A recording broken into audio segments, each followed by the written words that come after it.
माळशिरसच्या वाघमोडे परिवाराने सीमेवरील सैनिकांना पाठवल्या 5,000 राख्या। सैनिकांसाठी संसदेत आवाज उठवणार खासदार धैर्यशील मोहिते पाटील।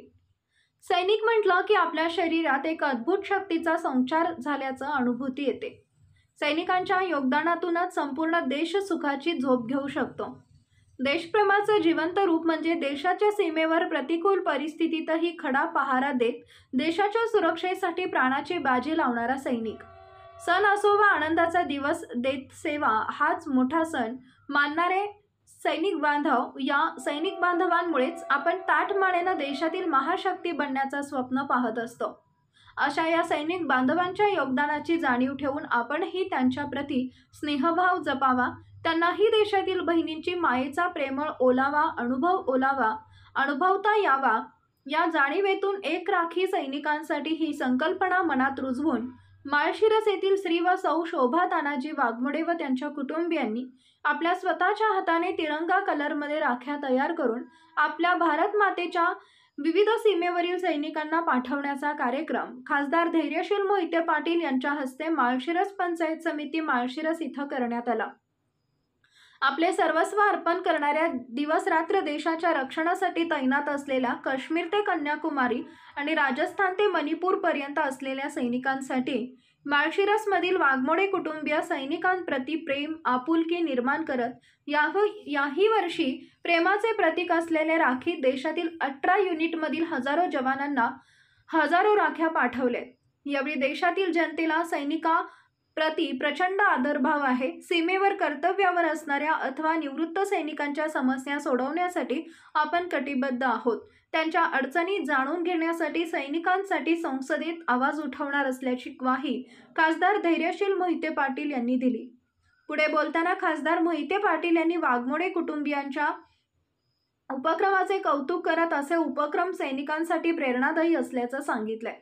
त्याचप्रमाणे अधिवेशनानंतर माढा लोकसभा मतदारसंघातील सेवानिवृत्त सैनिकांची वर्षातून 2 वेळा बैठक घेऊन त्यांच्या अडचणी जाणून घेणार आहे। केंद्राच्या अग्निवीर संकल्पनेला होणारा विरोध समजावून घेऊन सैनिकांसाठी आपले आधारित सहकार्य करण्याची असल्याची ग्वाही, तसेच दिनांक 15 ऑगस्ट नंतर स्नेहमेळावा घेणार असल्याचंही जाहीर केले। सुभेदार विजयकुमार सावंत यांनी सैनिकांना समाजाचे पाठबळ, ऊर्जा देत असते असं सांगितले, तर सैनिकांना टोल माफ व्हावा, तसेच मुलांना पदवी उत्तर शिक्षण मोफत मिळावे अशी मागणी केली।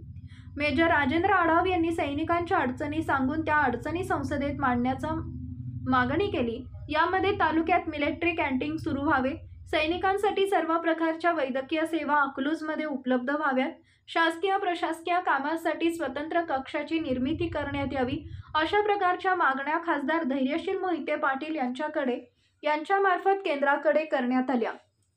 यावेळी गट विकास अधिकारी मनोज राऊत, उपअभियंता आर.एस. रणवरे, सचिन रणवरे, माळशिरस नगरपंचायतच्या नगराध्यक्ष ताई वावरे, नगरसेविका रेश्मा टेळे, नगरसेवक शिवाजीराव देशमुख, सहारा इन्स्टिट्यूटच्या अध्यक्षा डॉक्टर श्रद्धा जवंजाळ, जिल्हा परिषद सदस्य मंगलताई वाघमोडे, शोभा वाघमोडे, भाजप शहर अध्यक्ष संतोष वाघमोडे, शिवाजी कोरड, त्रिदल माजी सैनिक संघटना जिल्हाध्यक्ष राजेंद्र आढाव, तालुका अध्यक्ष सुरेश तोरसे, माजी सैनिक वारुती वाघमोडे, बापू वाघमोडे, रत्नप्रभा देवी बहुउद्देशीय संस्थेचे अध्यक्ष गोरख जानकर, प्रहार संघटनेचे माळशिरस तालुका अध्यक्ष संजय पवळ, प्रगतशील बागायतदार बबन देवकते, तरंगफळचे सरपंच नारायण तरंगे, रत्नप्रभा देवी बिजो सहकारी संस्थेचे उपाध्यक्ष सुजित तरंगे, पत्रकार अनंत दोशी, शिवाजी पालवे, भारत मगर, स्वप्नील राऊत, आनंद शेंडके, संजय हुलगे, सागर मेडिकलचे मालक नितीन गायकवाड, अजिंक्य मेडिकलचे मालक विलास कुदळे, कन्या प्रशालेच्या सुरेखा लाळसंगी, ॲडव्होकेट रुपाली गोरे, अणवी बोणा, वाघमोडे परिवार तसेच बहुसंख्येने माजी सैनिक आणि नागरिक उपस्थित होते। कार्यक्रमाचे सूत्रसंचालन सुभेदार सावता गोरे यांनी केले।